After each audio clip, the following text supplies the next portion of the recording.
درود پاک کی برکت سے۔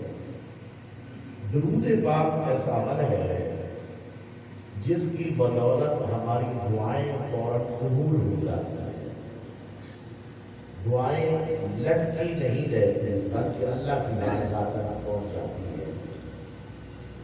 درود پاک ایسا عمل ہے جس کی برکت سے اللہ تبارک و تعالیٰ مشکلوں کو آسان فرما دیتا ہے۔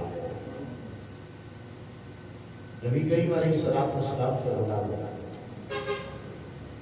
حضور علیہ السلام نے ارشاد فرمایا، جب دو مسلمان آپس میں ملتے ہیں تو ملتے وقت میری ذات پر جب درود پاک پڑھتے ہیں تو درود و سلام ملتے وقت، مصافحہ کرتے وقت یا معانقہ کرتے وقت، گلے ملتے وقت یا ہاتھ ملاتے وقت میری ذات پر درود و سلام پڑھتے ہیں، فرمایا ابھی تک وہ جدا نہیں ہوتے، میرا مالک ان کے گناہ معاف۔ کتنا بڑا انعام ہے درود پاک کی برکت سے۔ نبی کریم علیہ السلام نے ارشاد فرمایا، حضرت سیدہ طیبہ امی عائشہ صدیقہ سلام اللہ علیہا عرض کرتی ہیں، سرکار علیہ السلام کے مکھڑے کو جب دیکھتی ہے تو عرض کرتی ہے، یا رسول اللہ صلی اللہ علیہ وسلم، کوئی ایسا بد نصیب بھی ہے کہ جو آپ کے چہرہ انور کی زیارت نہ کر سکے؟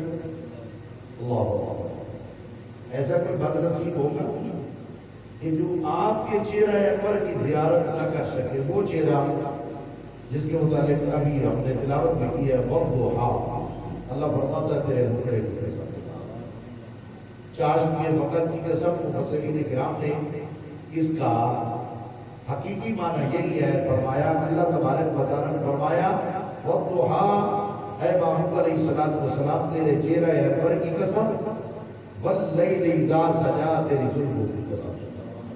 کیا مطلب کہ فرمایا دن کی روشنی جو ہے وہ تیرے مکھڑے کی وجہ سے ہے، رات کی تاریکی جو ہے وہ تیری زلف عنبری کی وجہ سے۔ اس کی فرمایا وضحیٰ واللیل اذا سجا۔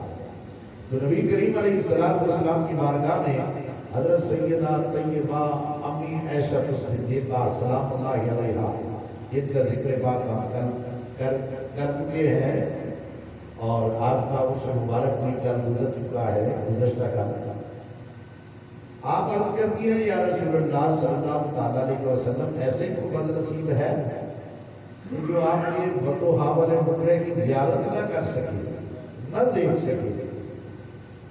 حضور علیہ السلام نے فرمایا، ہاں ایسا جو میرا نام سنتا ہے اور میری ذات پر درود نہیں پڑھتا۔ پھر وہی حضرت امی عائشہ صدیقہ راویہ ہے، حضور علیہ السلام نے فرمایا بروز قیامت میرے قریب سب سے زیادہ وہی ہوگا جو میری ذات پر کثرت سے درود پاک پڑھتا۔ تو ہم اسی سے اندازہ کریں، حضور علیہ السلام کے صحابی عرض کرتے ہیں، حضرت جابر بن سمرہ 14ویں رات کا چاند چمک رہا ہے، جھلمل کر رہا ہے، ادھر مدینے کا چاند ہے، ایک نظر ادھر دیکھتے ہیں، ایک نظر ادھر دیکھتے ہیں، پھر فیصلہ کر اٹھتے ہیں، کہتے ہیں چاند، اے آسمان کے چاند، تجھ میں دھبے ہیں، میرے مصطفیٰ کا چہرہ لا رہے ہیں۔ تو بھی نور لیتا ہے تو میرے مصطفیٰ کے ماتھے سے لیتا ہے۔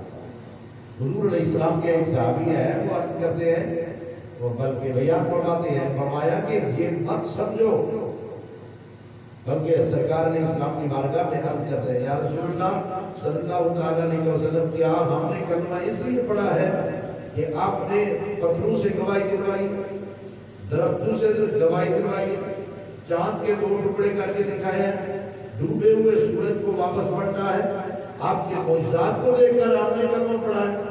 نہیں، یا رسول اللہ صلی اللہ تعالیٰ علیہ وسلم، ہمارا کلمہ پڑھنے کے لیے تو صرف آپ کا وضحیٰ والا مکھڑا ہی کافی ہے۔ تو اس وضحیٰ والے مکھڑے کا دیدار کس کے لیے ہے؟ اس کے لیے ہے جو میرے نبی کی ذات پر درود و سلام پڑھتا ہے، میرے کریم آقا علیہ السلام کے غلام۔ حضور نبی اکرم شفیع معظم صلی اللہ تعالیٰ علیہ وسلم کے پیارے صحابی ہیں جن کا نام ہے حضرت زید۔ حضرت زید بیان کرتے ہیں حدیث پاک، فرمایا کہ ہم نبی کریم علیہ السلام کے ساتھ تھے، ہم باہر نکلے تو چوراہے پہ جا کے کھڑے ہوئے، چوک میں جا کے کھڑے ہوئے، تو ایک اعرابی آیا، دور سے ہم نے دیکھا اعرابی آ رہا ہے، جیسے قریب آیا اس نے حضور علیہ السلام کی ذات پر سلام پڑھا، سلام پڑھا، سلام پیش کیا، السلام علیکم۔ حضور علیہ السلام کی بارگاہ میں جیسے سلام پیش کیا تو میرے کریم آقا علیہ السلام نے اسے جواب عطا فرمایا۔ آپ نے فرمایا اے اعرابی مجھے ایک بات بتا، تو کیا پڑھ رہا تھا؟ صرف ان کو بتانے کے لیے، حضور تو جانتے ہیں۔ فرمایا تو کیا پڑھ رہا تھا وہاں پہ جب آ رہا تھا؟ حضور نے اشارہ فرمایا وہاں پہ جب آ رہا تھا تو کیا پڑھ رہا تھا؟ وہ حیران، اس نے کہا یا رسول اللہ میں آپ کی ذات پر درود پڑھ رہا ہوں۔ حضور علیہ السلام نے فرمایا بس یہی تو بتانا تھا، ادھر تو درود پڑھ رہا تھا اور وہ درود بھی کمال کا تھا جس میں رحمت کی بات تھی، برکت کی بات تھی، سلام کی بات تھی، حضور کی ذات پر درود پڑھ رہا تھا۔ اور حضور علیہ السلام نے فرمایا آسمان کے کناروں پر فرشتے جمع ہو گئے تیرا درود پاک سننے کو۔ آسمان کے کناروں پر فرشتے، نبی کریم علیہ السلام کے غلام حضور علیہ السلام اور سیدنا صدیق اکبر رضی اللہ تعالیٰ ہمیشہ حضور علیہ السلام کے پاس حضور ان کے درمیان کوئی اور نہیں بیٹھ سکتا۔ حضور علیہ السلام اتنا قرب عطا فرماتے تھے حضرت سیدنا صدیق اکبر رضی اللہ عنہ۔ ایک دن ایک اور شخص آیا جسے حضور علیہ السلام نے اسے بیچ میں بٹھا دیا۔ صحابہ کرام حیران ہیں، یہاں پر کوئی بھی نہیں بیٹھا کبھی، سیدنا صدیق اکبر اور حضور کے درمیان اور کوئی نہیں بیٹھا، یہ کون ہے؟ یہ کون خوش نصیب ہے جو حضور علیہ السلام کی اتنی قربت پا گیا؟ حضور علیہ السلام جب وہ چلا گیا تو وہ سرکار کی بارگاہ میں دست بدستہ عرض کرتے ہیں صحابہ کرام۔ حضور علیہ السلام نے فرمایا اے میرے صحابہ یہ میرا وہ امتی تھا جو میری ذات پر یہ درود پاک پڑھتا تھا، اللہم صلی علی محمد کما تحب و ترضی۔ فرمایا یہ درود پاک پڑھتا تھا، اس درود پاک کی برکت سے میں مصطفیٰ نے اسے اتنا قرب عطا کر دیا۔ نبی کریم علیہ السلام کے غلاموں درود و سلام اتنا عظیم عمل ہے، پھر درود پاک کے لیے کوئی وقت مقرر نہیں کرتے، یہ بات ذہن میں رکھیں، کوئی وقت مقرر نہیں کرتے، آپ کا جب جی چاہے جس وقت جی چاہے آپ درود و سلام پڑھیں۔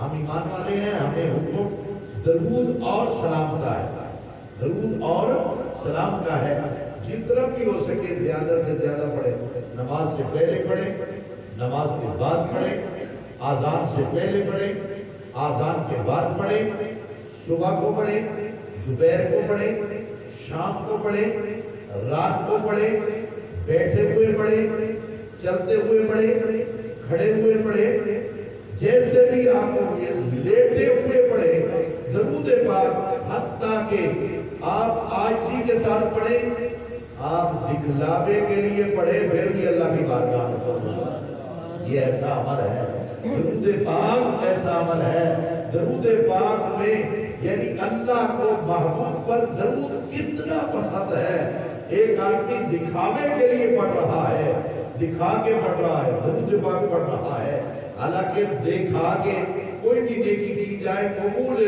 نہیں ہے، پر درود پاک ہے، فرمایا تو دکھا کے بھی پڑھ پھر بھی قبول ہے، پھر بھی قبول ہے۔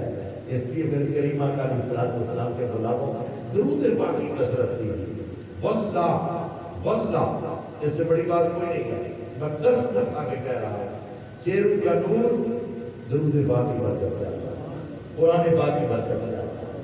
خدا کی قسم آپ جتنا پڑھتے چلے جائیں گے، آپ اگر میت والی چارپائی پہ پڑے ہوں گے آپ کا چہرہ بتا رہا ہوگا یہ درود والا بات، یہ درود پاک ایسا ہے۔ اللہ اکبر، اللہ اکبر۔ وہ عابد کوثر کے اندر ایک قبلہ مفتی صاحب نے، اور اس کے علاوہ کئی جو کتابیں ہیں درود پاک کی علماء کرام کی، اس کے اندر بھی یہ واقعہ درج ہے۔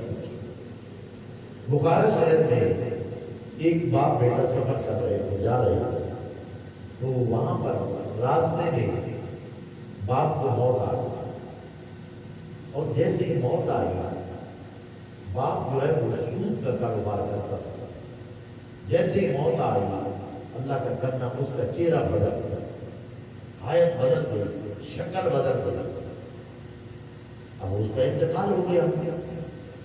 دو ہے، باپ ہے بیٹا ہے، اب بیٹا نہ تو کسی کو بتانے کے قابل ہے، پریشانی کے عالم میں دو زانوں میں اپنا سر لے کے بیٹھ گیا، رو رہا ہے۔ ایک تو غم یہ ہے کہ باپ کا انتقال ہو گیا، دوسرا غم یہ ہے کہ باپ کی شکل بگڑ گئی، میں کس کو بتاؤں، کیا بتاؤں، پریشانی کے عالم میں اچانک کسی طرح اپنا سر دو زانوں میں لے کے بیٹھا ہے، تو دیکھا ایک شخصیت آئی ہے، خوشبو ہے، بھلے ہے، آئی ہے، بس اس نے اس کے چہرے پر ہاتھ پھیرا ہے، چہرے پر ہاتھ جو پھیرا ہے، پھر اس کے بعد جو ہے اس کے بیٹے کے سر پہ ہاتھ رکھا ہے اور کہا کیوں پریشان بیٹھا ہے؟ اس نے کہا کیا بتاؤں، بس بتا نہیں سکتا۔ فرمایا پھر بھی بتا کیوں پریشان بیٹھا ہے؟ کہتا ہے بس میرے باپ کا انتقال ہو گیا ہے، بس اس سفر کے عالم میں بس اور کیا بتاؤں، اور کیا بتاؤں۔ فرمایا کہ یار ذرا اٹھ تو صحیح، دیکھ تو صحیح اپنے باپ کو۔